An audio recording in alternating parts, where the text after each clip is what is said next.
Hey there, Math 126 fans. Going to talk about the Math 126 Summer 2025 Exam 1, Question 2.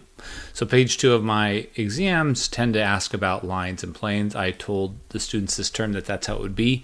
As I go through this, I will talk about the solutions. I'll talk about where you'd see it in your studying. And the goal is reflection. This is not meant to be negative or to rub your face in it or something. It's about looking at it and figuring out how you could adjust your studying for future exams. Okay, so this was a question about find the equation of a line that is perpendicular to a given plane. Now that question actually appears in a few different places. That's here's almost exactly the same. And here's another. Oops. And this one had an intersection in it. So it's good to sort of look at those. If you look at the most recent exams, I believe I asked a question almost identical to this maybe 2 or 3 exams ago. So often if you look at the 4 most recent exams, you'll have seen all the facts. But the real goal is if you saw this question and had absolutely no idea how to do it, but you did study the 4 most recent exams and did the homework, that's the disconnect you're looking for. Okay?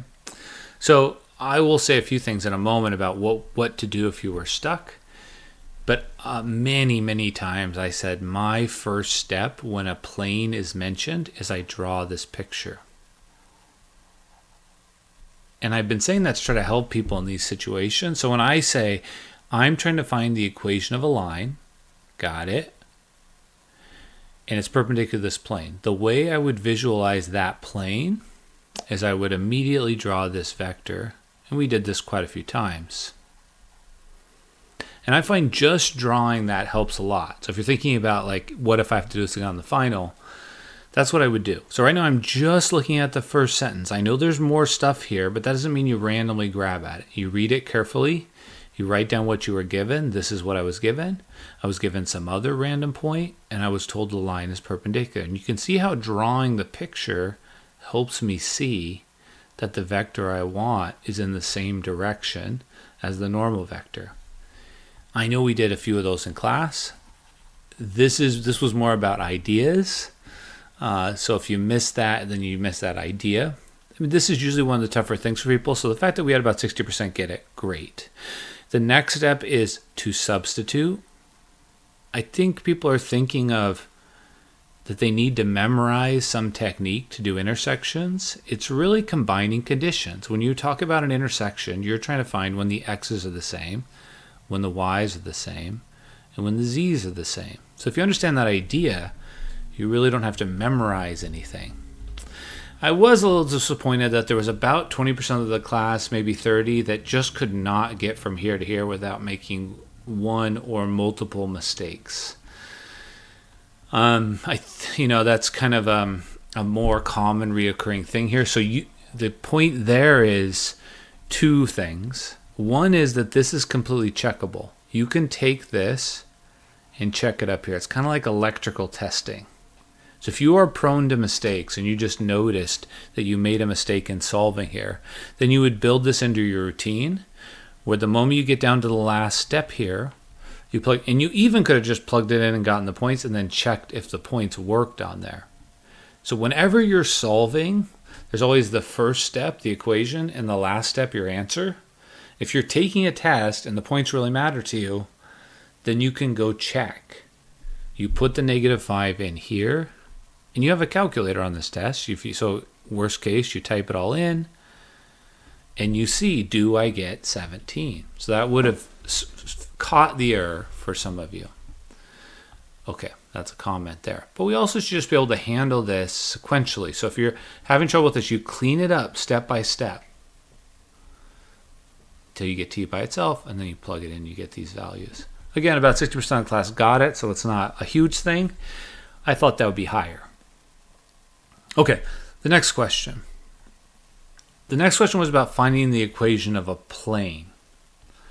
And so once again, I would have had this picture in my head, And since we're trying to find the equation of the plane, I know the strategy is to either try to find 3 points, if I can find them, or find 2 vectors parallel to the plane and do their cross product.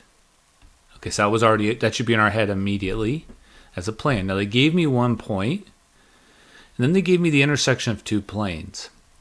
Now that was a special case we talked about quite a bit.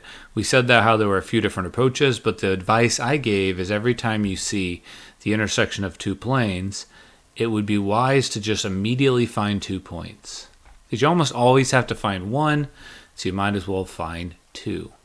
I still am seeing mistakes on solving systems. So when you solve systems, there should be fewer variables. I saw people combining things, and then they still had 3 variables. So you can combine by adding side by side, which is what I did, because the y's cancel. You can combine by solving for your y and substituting.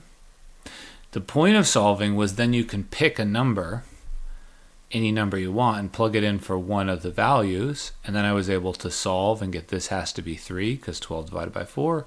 And then I was able to plug those numbers back in and get the corresponding y. And then I did it again to find another point. So that was a special thing, but this one I took directly from the homework. It's like word for word, like a homework question. If you look at my old exams, I think my exam from 2 quarters ago was also identical. So homework and looking at the 2 or 3 most recent exams, you would have worked through an almost identical problem. That doesn't mean you can't get confused by something, but it does mean you should have seen it in your studying. And that means that if you got it wrong, you have to think about why. What was the disconnect? If you thought you knew it when you were doing the homework and the old exams, and then you didn't know how to do it here, where are those holes? And can you adjust how you approach homework or studying for the next test to try to avoid that? That's the stuff we're thinking about. In terms of cross products, this is completely checkable. Remember, because you can check if those are perpendicular to that. The other comment here is that I saw quite a few people just take the cross product of these 2 vectors, which gave a vector in the direction of this line, but that is not perpendicular plane. And the way we can sort of resolve this by either having drawn the picture or just avoiding that little trick altogether here. That does point in the direction of the line, but if you are unsure if your vector is normal, then you really need to draw this picture. Okay, so I think that's all I'm really going to say about that question. You needed to know when I do the intersection of 2 planes, you immediately find 2 points. You need to know what it means for a line to be perpendicular to a plane.